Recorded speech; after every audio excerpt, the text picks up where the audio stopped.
Good afternoon from London. It's an okay-ish autumn afternoon here. And hello to all my dear comrades, friends and supporters and subscribers to the Songun 007 channel.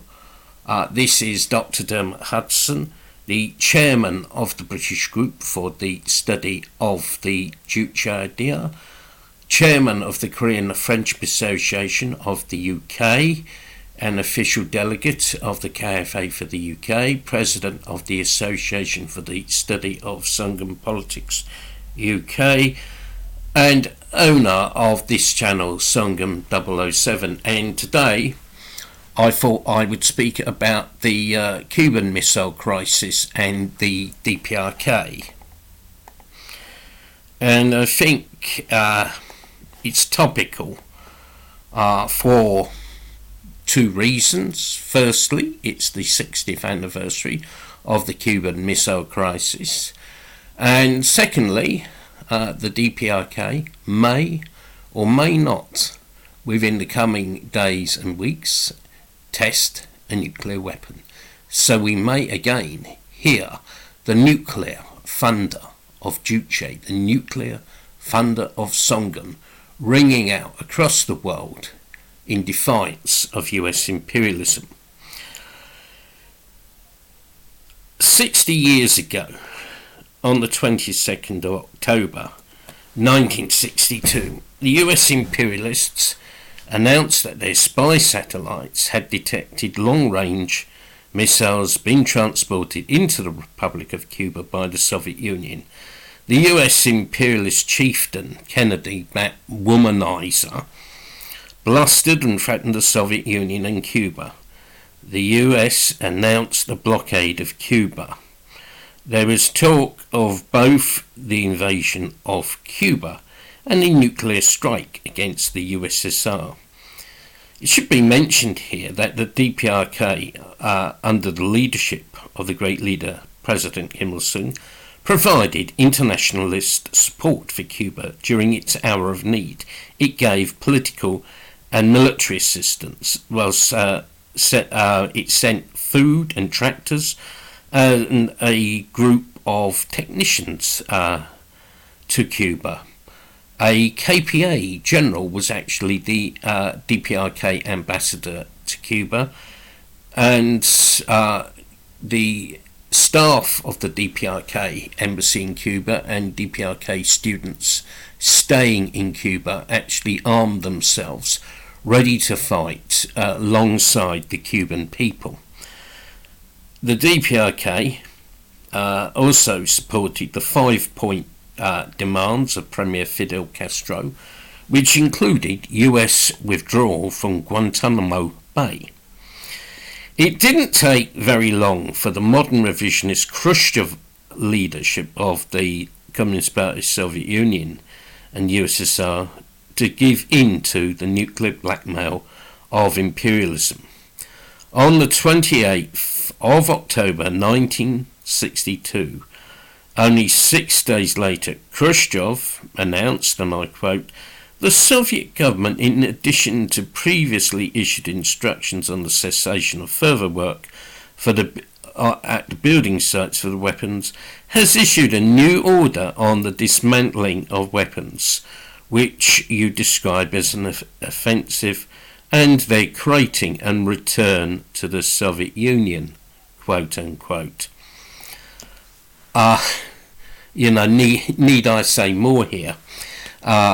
This was an abject surrender to US imperialism.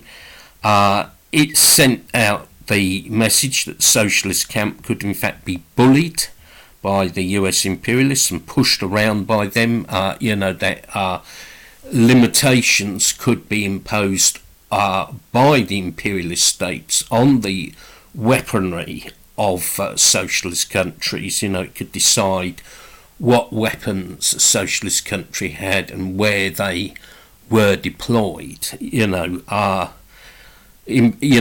was basically total capitulation, and really the socialist camp never recovered from that. And you can argue, that what happened in 1991 really had its roots in 1962. And yeah, I mean, the Cuban Missile Crisis put the USSR on the road of slow and gradual self-destruction. Moreover, it represented the betrayal of the Cuban Revolution, an example of a sordid and dirty deal between two big powers at the expense of a small country, and is a fact that the Cuban leadership, Comrade Fidel, was not consulted by the Soviet Union about pulling the missiles out. This was something that was agreed between the US and the USSR. It was very wrong. As Comrade Kim Jong-il wrote shortly afterwards, and I quote, "The modern revisionists yielded to the US imperialists, promising that they would withdraw their missile bases as well as all weapons they had deployed to Cuba." End of quote. At the time, the military strength of the USSR had been considerable. It had roughly the same number of warheads as the US, and had armed forces of about 3 million plus.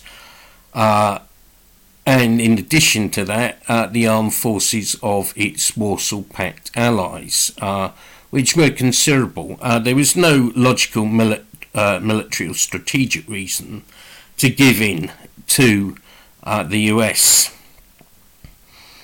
The DPRK was a much smaller country than the USSR. Its population about 1/20 that of the USSR. Its armed forces were greatly outnumbered by the US imperialists. The DPRK, under the wise leadership of the great leader Comrade Kim Il-sung, maintained a strong militant anti-imperialist and independent stance, always upholding the slogan of the Korean People's Army, "Let us wipe out the US imperialist aggressors, the sworn enemy of the Korean people." This was quite unlike the USSR, which was under the baton of the bungling, coward, fool and traitor Khrushchev, who advocated peaceful coexistence with US imperialism and at the same time abandoned class struggle against internal enemies of socialism by declaring, and I quote, "a state of the whole people," unquote, which abandoned the dictatorship of the proletariat. Under the banner of Juche, the DPRK maintained independence. Although the USSR was a big power, its leaders were not only seized by fear of US imperialism, but Khrushchev and later Gorbachev worshipped US imperialism. You had apparently an American cultural exhibition in Moscow, and the USSR actually built a Pepsi Cola plant.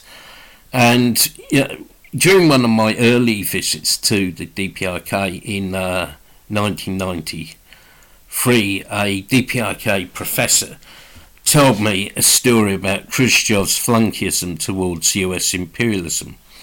Khrushchev, visiting the USA, got mesmerised by the sight of some maize growing. So he begged Kennedy to give him some maize seeds. Kennedy was happy to oblige.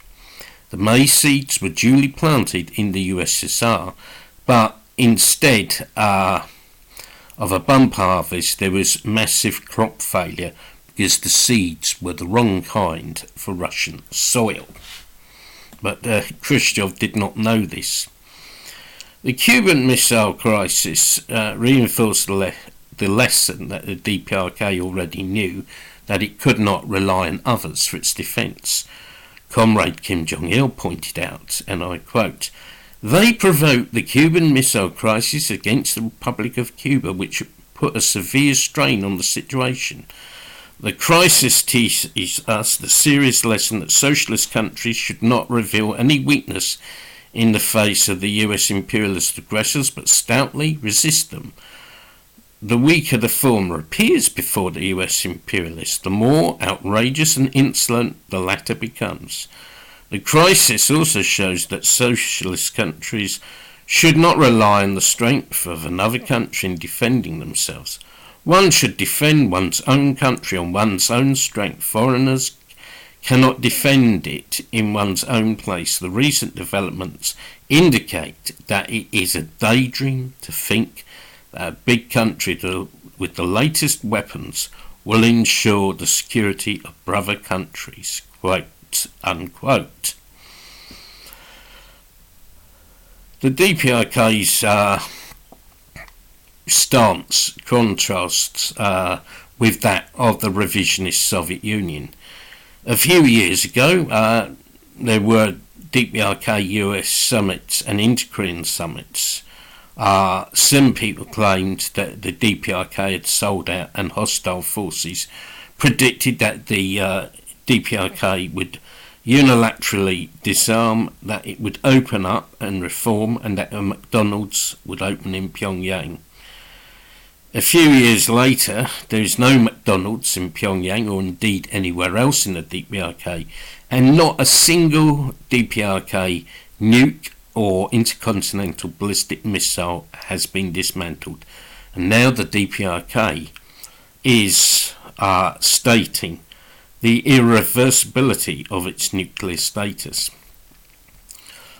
What a big slap in the face this is for the imperialists.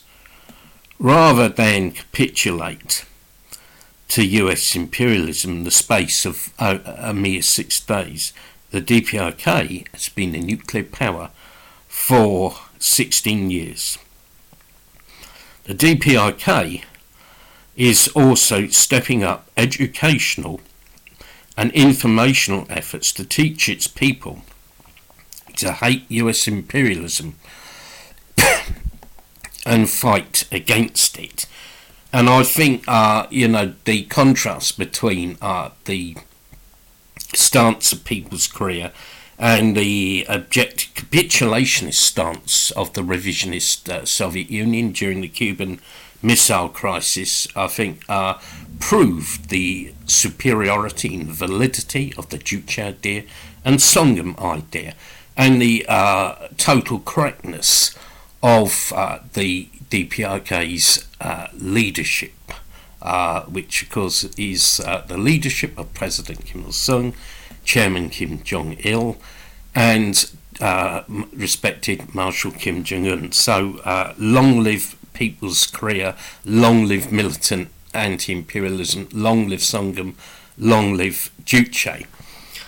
And I hope to be uploading the recording of the live stream of my meeting with KFA Germany. Had a few technical problems doing that, but I hope to do that in the next few days. And I also might make a video about my visit to Germany, just a few observations about the trip. And I would like to appeal to you, if you're not already a subscriber to the channel Songun 007, please consider subscribing, and also to our affiliated channel KFA UK. We've got a few events coming up.